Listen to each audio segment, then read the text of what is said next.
Today we're ending a series we've been in for the last 11 weeks. This is the 12th week. And the name of the series has been called My Father's Business.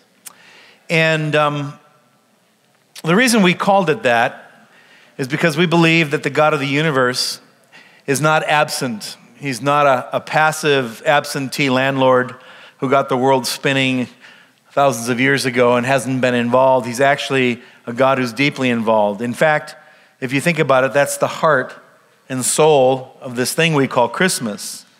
That God didn't remain outside of his creation, he stepped into it. Emmanuel, God with us. And so when he stepped into his creation, he stepped into it with purpose. And the purpose, I believe, is that we would be shaped into his image.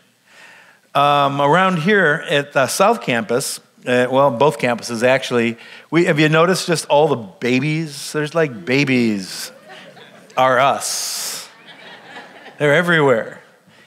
Bless you if you have a new one, and I know there's a lot. But you know, when you have a baby, you realize as much money as it cost you in pain to get it into the world, to get her or him into the world, you realize the real work has just begun, right?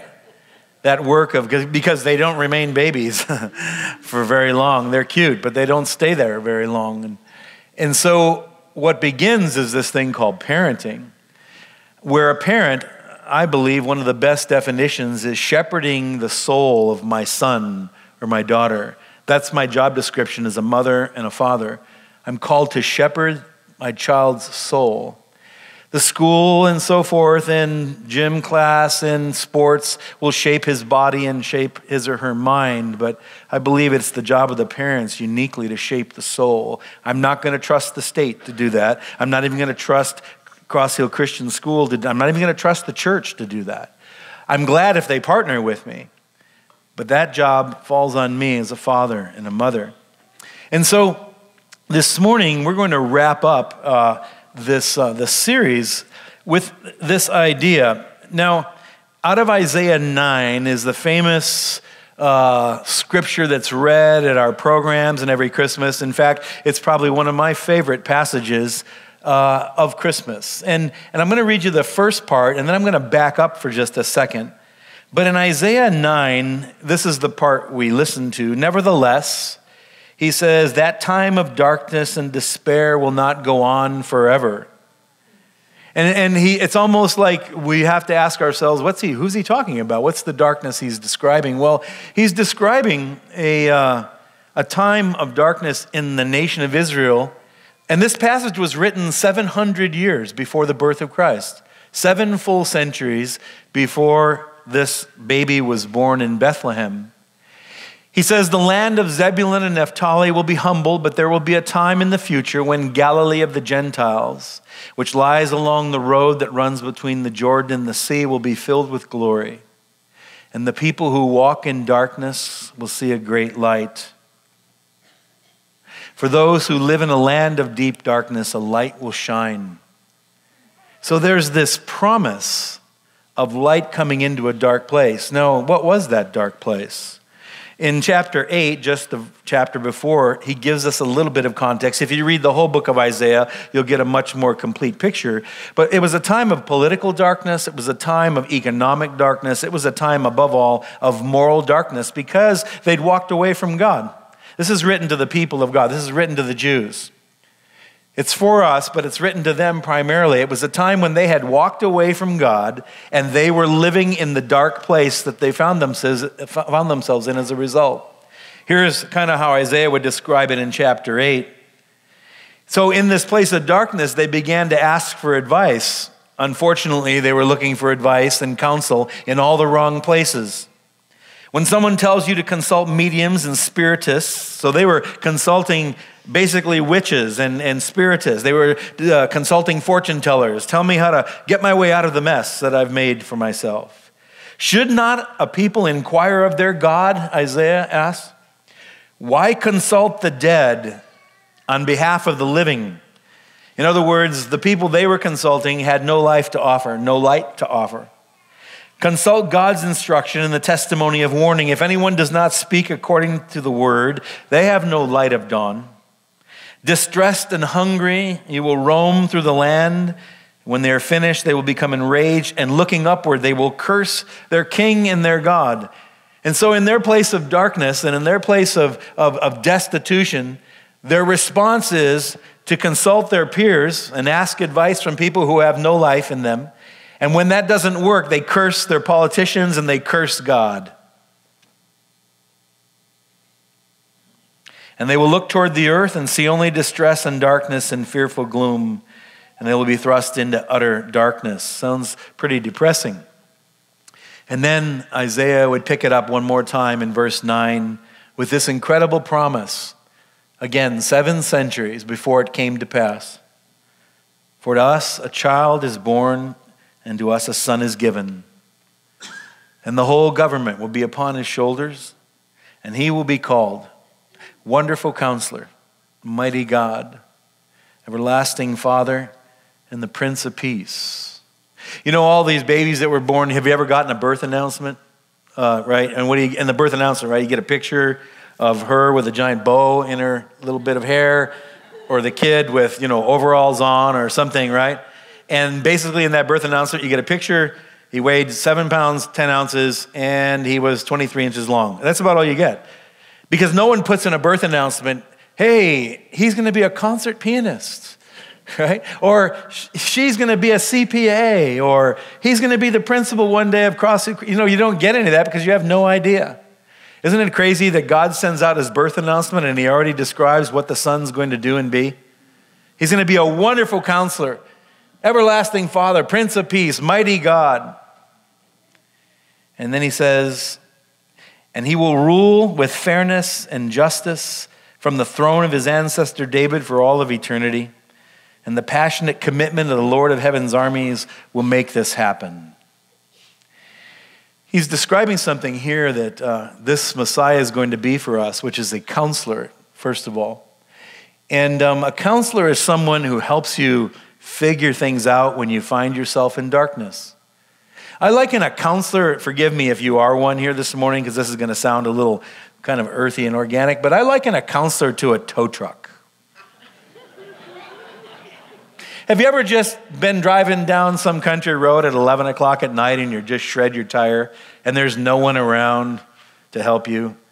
You're just in the middle of nowhere, but you just call this number, 1-800, and this tow truck with 3 A's on the side just pulls up next to you. In those moments, I love those guys. I don't want to drive around all the time with them, but in that moment, they're like my favorite people.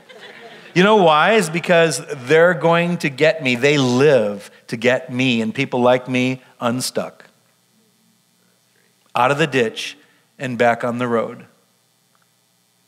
A counselor is someone who comes into your life in a moment of need because for some reason, either through my own fault or through the fault of others, I find myself stuck.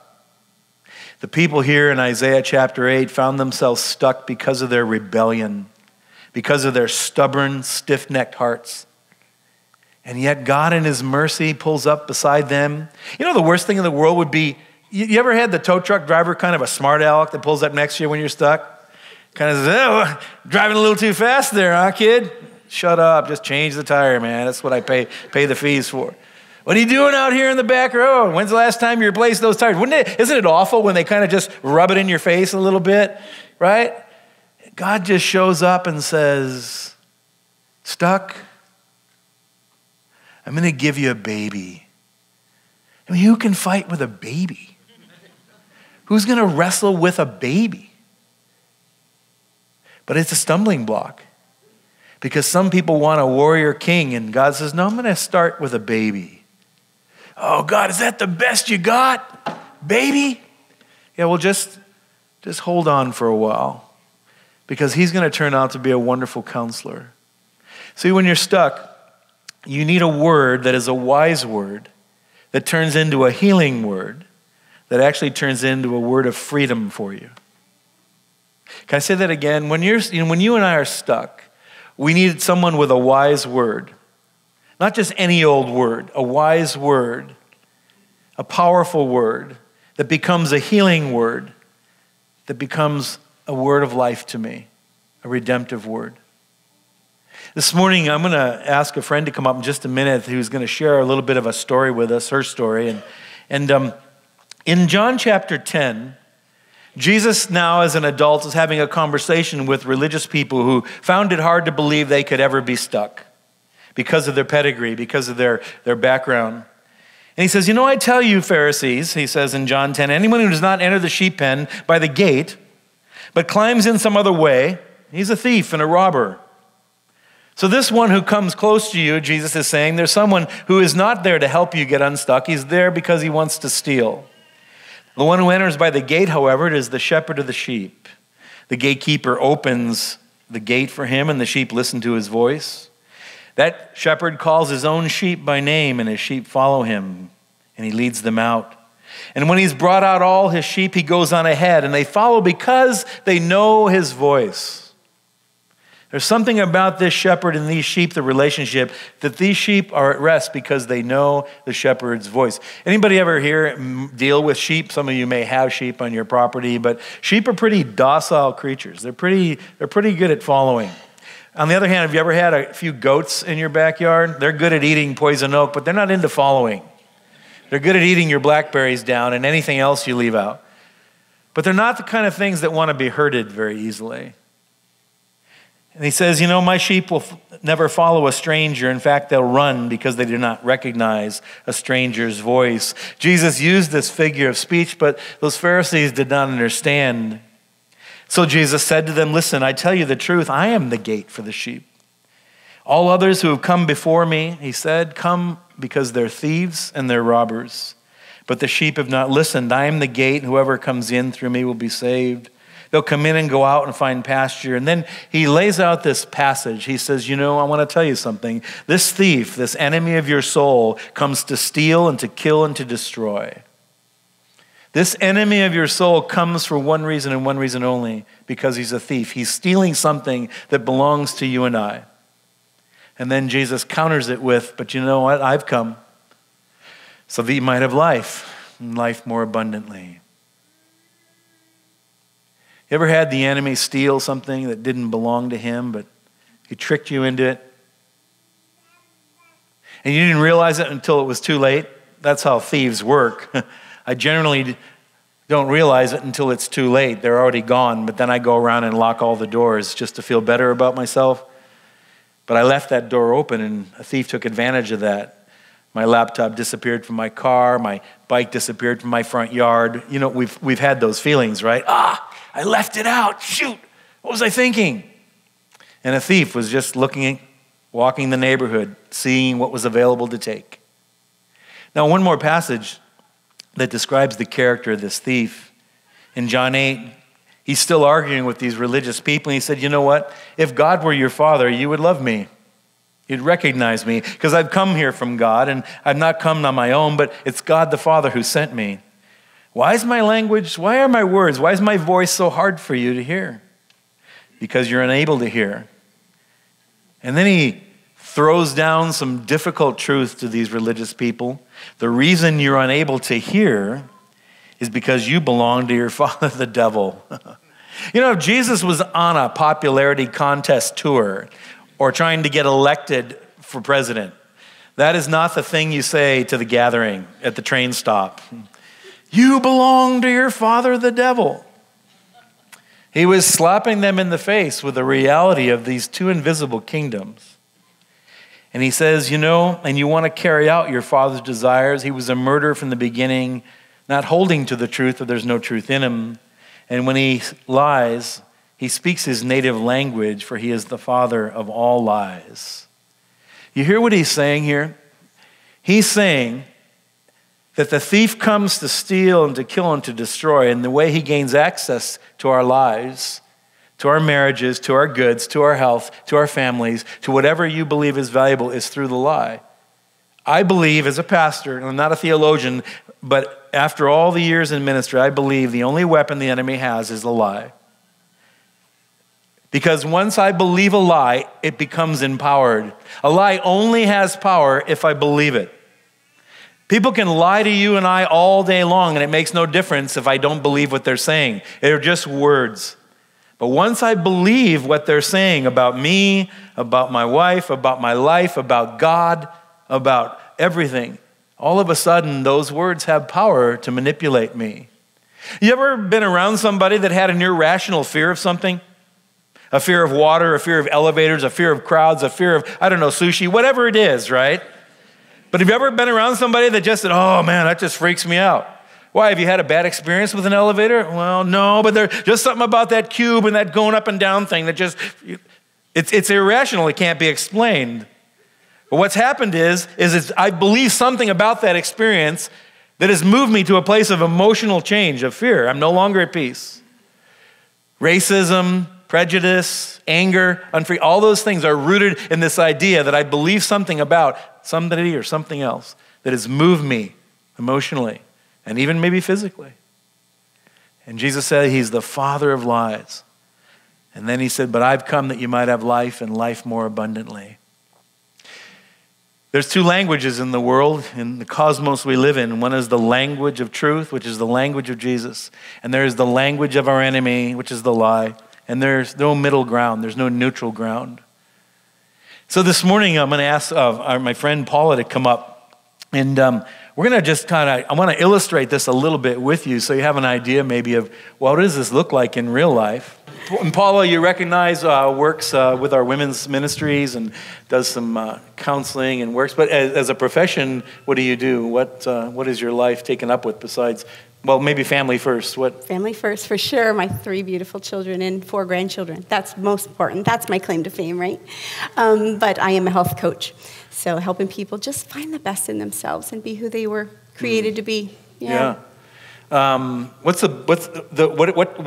gets you up? What gets your blood going with health coaching? Why is that? Oh my gosh, I love to help people.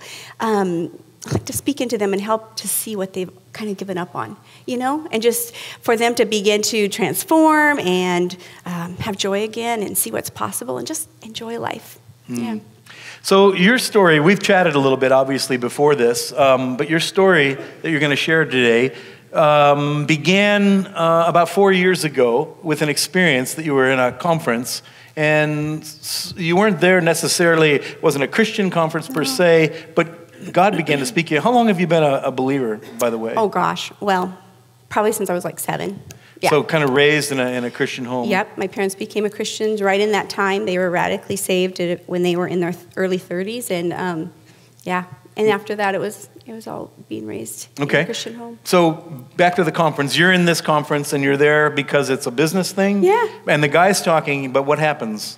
Oh my goodness. So he was beginning to share an experience of his, because, all the experiences that we've went through have helped create who we are. And he started to share a very personal story. And the Holy Spirit was speaking through him, Bruce, directly to me. When he began to speak, I just went, but the Lord had been softening my heart already. So I kind of knew what was coming. And he began to tell a story of walking down a path, meeting a stranger, and the stranger said, hey, what is that you're carrying? He said, oh, that. There's just some things in my past. Just a bag. I don't look that way. I'm always moving forward, right? But I drag it along.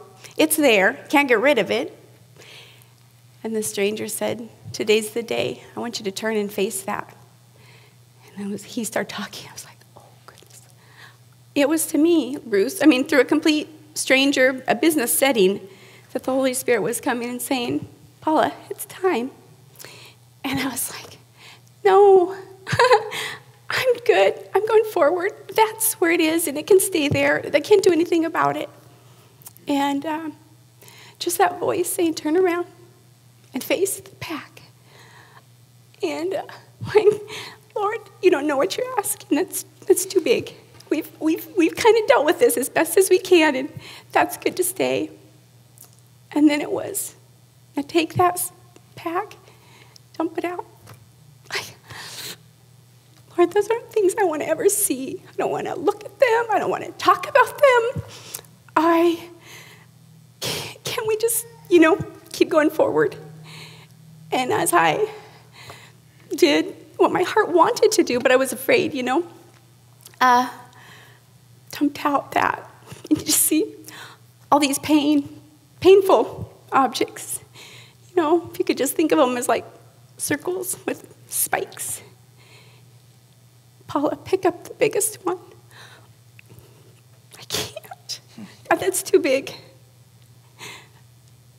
So I did, because I knew what it meant. And I knew all it implied and how it had shaped me. And I didn't, Bruce, it wasn't anything I wanted to ever talk about or look at. But as I began to pick it up, just say, okay, God, who I am is because of the things that I went through. It's time to no longer run from these things, but to face them, bring them into the light, which is exactly what happens when you dump that pack out. And just say, God, I am who I am because of this. Not that I wish it on anyone, but God, let me see the beauty in this and somehow use me, right? That was... So, God's speaking to you just a few years ago. Dump out the pack, but there's some stuff in that pack that's been there for years and years. I think you mentioned about 4 decades. Yep. So, in those 4 decades, what did Paula look like on the outside? Happy, I can overcompensate. And honestly, truly, a life of blessing and great relationship with God. But there was a part of me, Bruce, that stayed in a prison. And I felt like even when something went well, or a Bible study, or speaking with another lady, or what have you, I could be good. But in my heart, I was always thinking, but if you really knew, you would think I was pretty disgusting. So this hidden part, Yeah. it's been in the bag, you keep it in a compartment all those years, and all of a sudden in this conference, God begins to speak to you about emptying that bag out. You mentioned something last night about being here on an Easter service and hearing someone. Who was that, and what happened that morning? Yeah. So it was an Easter service with the video stories, and Angela, my friend Angela, was speaking. And she was just being so transparent of a deep pain.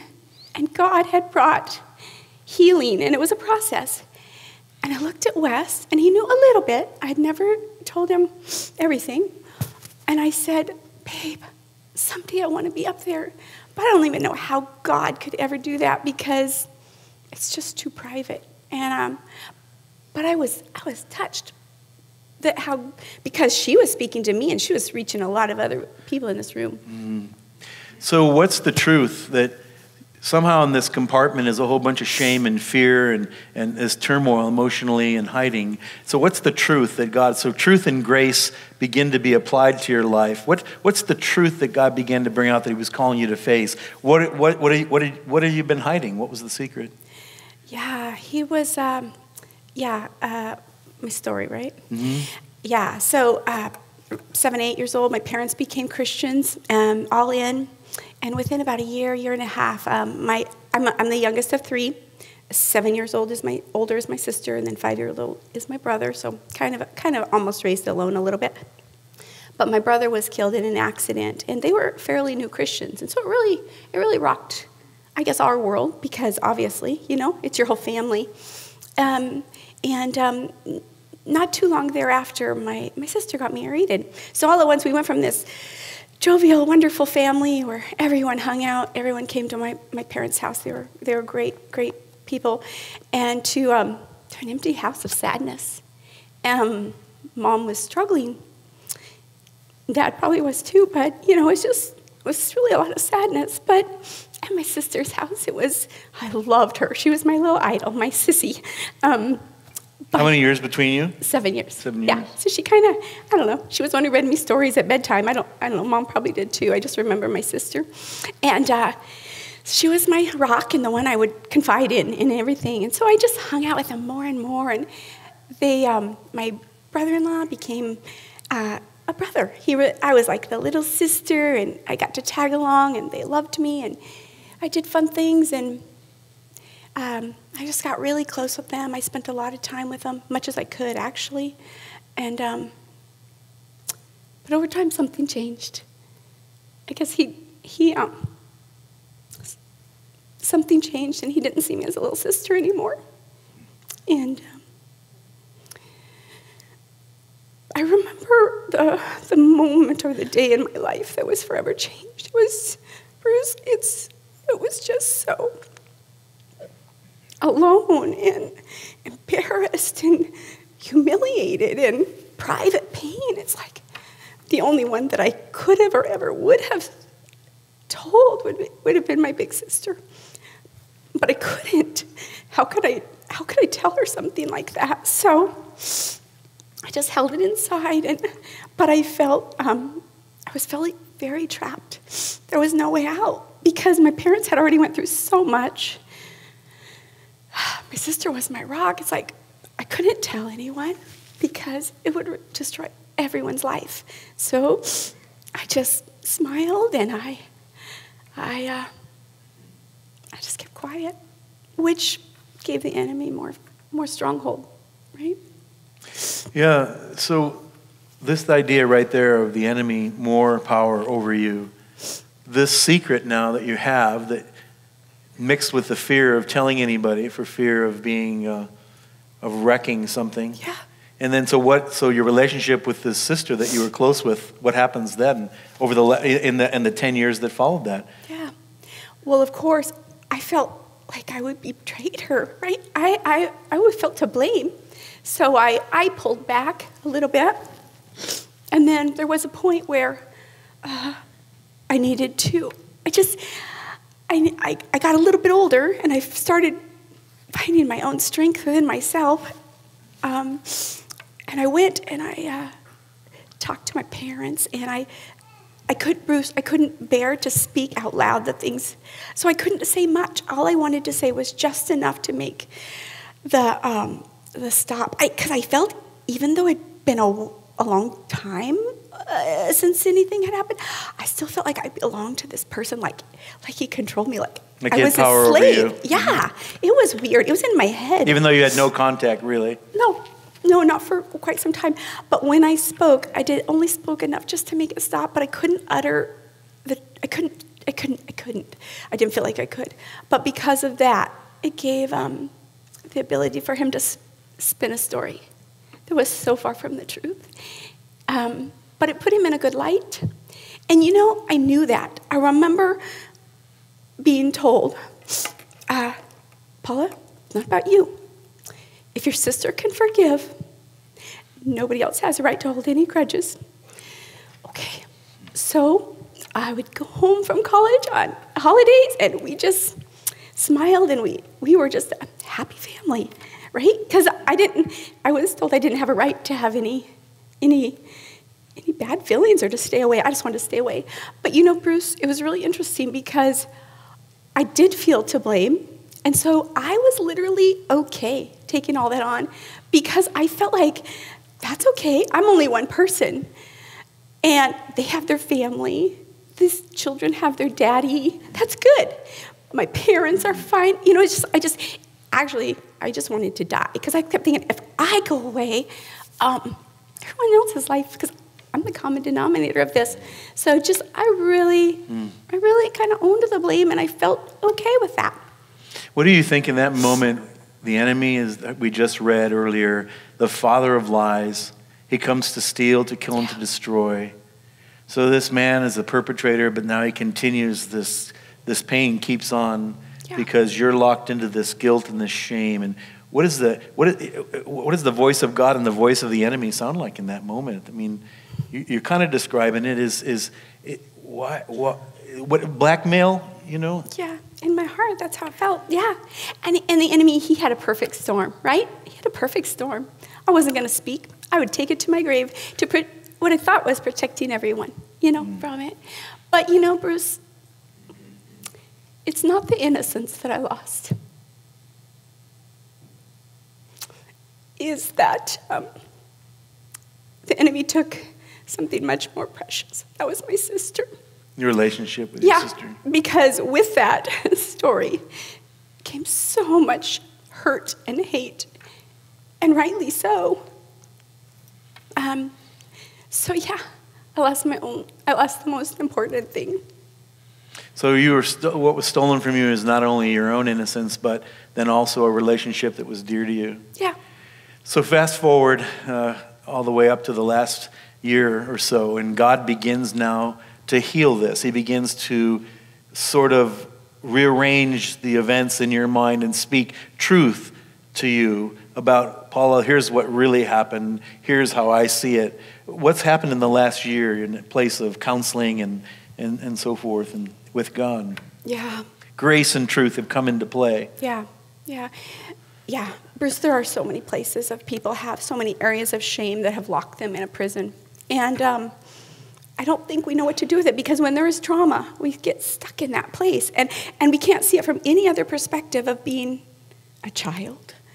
And I just always felt like I should be able to figure this out. It was so long ago. Just move on. I don't, and I guess I just did. But by having a godly counselor in you and Linda, when I could finally speak out and go back to the place where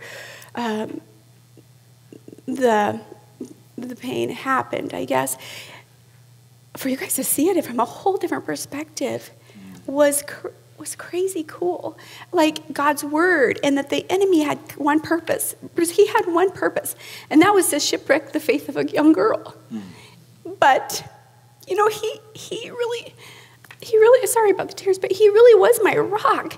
And what he thought would isolate me and destroy me, and it could have. I had those choices of ending my life, because I felt like that would be easy. But he didn't know is that would make my faith so strong. And I knew that someday I would be able to speak truth into other people, to say, you can be free. Maybe not the same exact prison, but there's truth in that the enemy, he puts us in these prisons. And sometimes we know God's there holding the key, but we're putting our hands over that lock going, oh, no, please don't go there. God, we're good. It's behind me. We've moved on, but we're not whole. There's so much of us being held back from who we were created to be. So part of this healing and wholeness came into play as you went back and began to tell the truth. Yeah. God led you to tell the story even to your sister in confronting the perpetrator. Yeah. And the truth was so painful to me. I hadn't ever allowed myself to even go back and think about actually what happened. So even as a 55-year-old woman, to go back and put that little highlight reel on that was rough stuff. But it was part of that bringing this into the light. And the enemy was losing his power, and he knew that. So there was a season over last year was the biggest spiritual battles we had ever faced. And I remember calling you and Linda one morning and saying, this is what I think I have to do. Is this wrong? Because all I could see is, oh my goodness, what a mess. People don't need to relive and have hurt. I mean, I wasn't planning on going into lots of horrible things that would cause them to hurt, but they needed to know the truth. I couldn't see the point in it. I think my whole life, I couldn't see the point in it. Like, why? It's my pain. Mm-hmm. But when the truth was revealed, Bruce, what I thought would be met with, well, I knew God was asking me to do it for me, because I can't heal everyone, and I can't be responsible for if everything was going to be okay, because I really didn't think it had anything to do with it, and that had no purpose. It wasn't that there would be healing, forgiveness, but I did need to speak the truth for some certain circumstances that had... to stop the madness, to stop the perpetrator. Yep, and I needed to be free so that I could speak truth to other women, because I knew if I said anything, my kids or my husband would be like, what are you talking about? And people who know me would be like, you've never had through anything hard. Your life is great. You have a great family, a nice home. And I kind of felt trapped in this, that I needed to be truthful. But what I thought would be met with hard time. The moment I spoke, as you said that, Paula, the moment you reveal truth, the enemy loses his power. That's why he's fighting so hard against you right now. And Bruce, he did. It was crazy. It was crazy. But with that, talking to my husband, talking to each of my children. It brought such understanding that they like, my kids, Mom, that makes so much sense, although they cried with me. But you know, when I went and talked with my sister, which I was the most scared, I didn't want her to relive pain, and I didn't even want to bring it up again. It's kind of like, not this again. Bruce, she was so broken because she didn't know.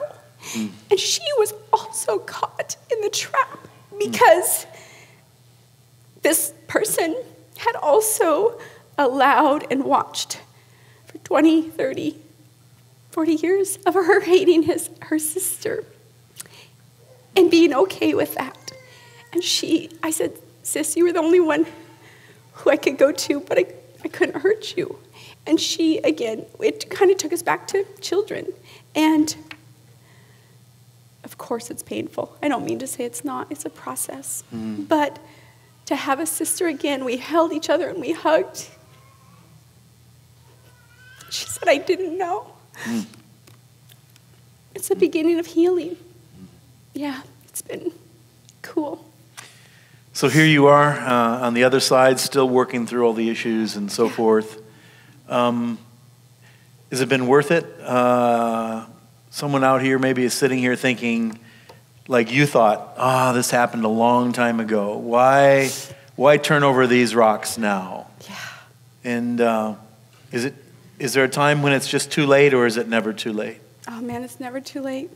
It's never too late. And His so goodness, you know, He comes in so gentle, and He begins to help you heal. And again, there's just something about walking in wholeness and being able to speak boldly to the enemy to say, you've had your day, you're done.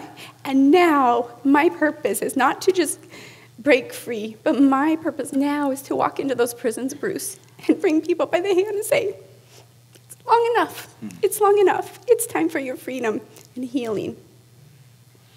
You feel like you now, because of the story you've lived through and you have, that you have an authority to speak with some measure of confidence, like no, I do. To whoever it might be that find themselves in the same situation. Yep, because the enemy held me there so long, and once there's freedom on the other side of those lies and God's truth, it's like amazing. It's amazing. Yeah. Thanks for sharing your story with us. It's powerful, and you're a brave woman. Thanks for allowing me. There's going to be hearts that are going to be set free. I know that. Amen. Thank you. Yeah.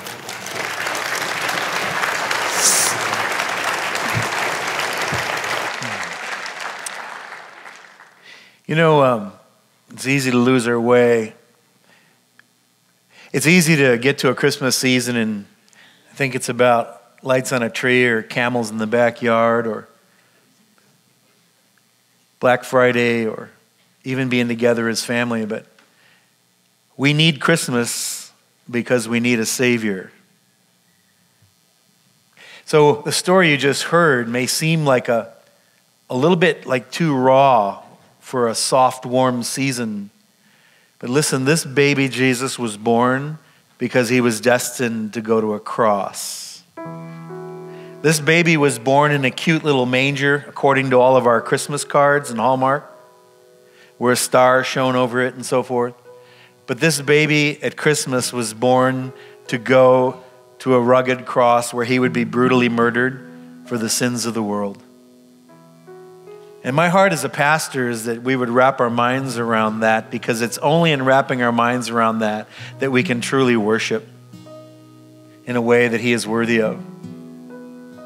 So again, thank you, Paula, for sharing your story, but imagine what God would want to do if he could just gently, as a good shepherd, lead us out of the dungeon of lies that our enemy has stolen our years or stolen our innocence or stolen our peace, and bring us to a place of truth, but not just truth, a harsh truth reality, but then this warmth and softness of a healing grace.